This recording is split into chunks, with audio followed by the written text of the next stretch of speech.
Halo teman-teman, kita lanjutkan lagi. Pada video kali ini kita mulai masuk ke grup persediaan barang, yaitu ke transaksi. Kita klik transaksi. Nah, transaksi ini ada dua. Pertama itu ada pembelian barang dan return pembelian. Jadi ini pembelian barangnya, nah ini untuk returnnya. Oke, yang pertama kita pembelian barang, kita klik. Oke, ini dia tampilan utama. Nah, di sini terdiri dari nomor bukti, tanggal, dan lain-lain. Oke. Nah, untuk nomor bukti ini akan otomatis.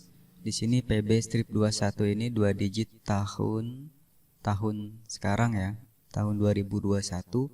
Adapun ini adalah nomor urutnya. Oke. Pertama kita tentukan tanggal berapa kita melakukan pembelian barang. Misalkan tanggal 9. Jenis barangnya bahan baku. Ini adalah nomor supplier biasanya yang tertera di faktur atau ya di faktur pembelian barangnya. Misalkan NS.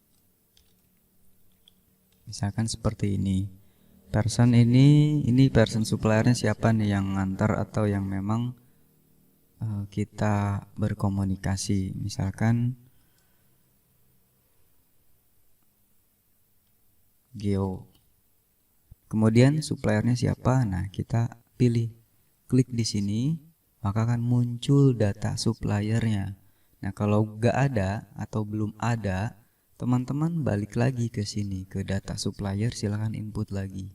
Kayak misalkan supplier 1, double klik, lalu pilih gudang. Barang ini akan disimpan di gudang mana? Nah, kita pilih. Nah, ini mau disimpan di Jakarta, Kemayoran, atau Pademangan, atau di mana? Ini akan muncul by gudang yang kita input di sini. Oke, misalkan di Pademangan yang ini, cara bayar cash. Ya, cash kita bisa artikan uang tunai, uang berbentuk fisik, atau transfer. Misalkan transfer via bank. Nah, ini kita rekening mana yang kita pakai? Misalkan yang ini BCA. Yang ini. Nah, kemudian jatuh tempo kita tentukan juga. Oke, di sini jatuh temponya tidak dapat dipilih. Kenapa? Karena pemilihan metodenya hutang atau tunai, pilihnya tunai. Tapi kalau hutang ini akan kita bisa pilih. Nah, misalkan jatuh tempo 3 bulan. Nah, ini kita akan transfer ke rekening mana. Nah, rekening ini akan muncul di data supplier ini. Nah, yang kita input ini. Kalau belum ada, silakan tambahkan dulu di supplier. Oke, ini keterangan, misalkan tes titik-titik kayak gini. Nah, kemudian di samping ada kode barang. Nah, kita di sini pilih. Untuk melakukan kode barang, kita bisa dengan dua cara. Cara yang pertama ini kita input kodenya di sini. Input kode lalu tekan enter, maka akan muncul kalau memang kode barangnya betul yang kita input. Kalau tidak terdaftar, maka akan muncul pesan kode barang yang Anda masukkan tidak terdaftar. Oke. Nah, kalau teman-teman tidak hafal dan banyak sekali kode barangnya, klik icon ini ya, kaca pembesar atau search ini, klik, maka dia akan muncul seperti ini tampilannya. Ada banyak sekali nanti kode data barang teman-teman sekalian. Nah, kalau banyak bisa cari data di sini, misalkan sutra. Nah, dia nanti akan muncul sutra. Oke. Nanti ada lagi metode caranya itu bukan di sini, tapi dengan cara klik kanan di sini pada header kode barang, nama barang, warna, satuan dan lain-lain. Yang penting klik kanan di header ini. Klik kanan biar muncul kayak gini. Pilih show find panel. Oh, nggak muncul. Pilih yang show auto filter row. Nah, ini lebih tepat lagi, tapi ini biasanya harus sama dari depannya. Kalau sutra, kalau kita ngetikkan SUT, maka akan muncul yang depannya sut semua kayak gitu. Oke, ada beberapa opsi pencarian. Oke, kalau misalkan datanya sudah ketemu, misalkan yang ini sutra ketemu. Nah, ini pilih, pastikan tandanya seperti ini. Nah, kalau sudah terpilih gini, ini double klik, maka dia akan lari ke sini, datanya pindah. Nah, kemudian akan otomatis ke quantity ini. Misalkan kita membeli 100 kilo. Tekan enter lagi kalau memang di sini datanya banyak.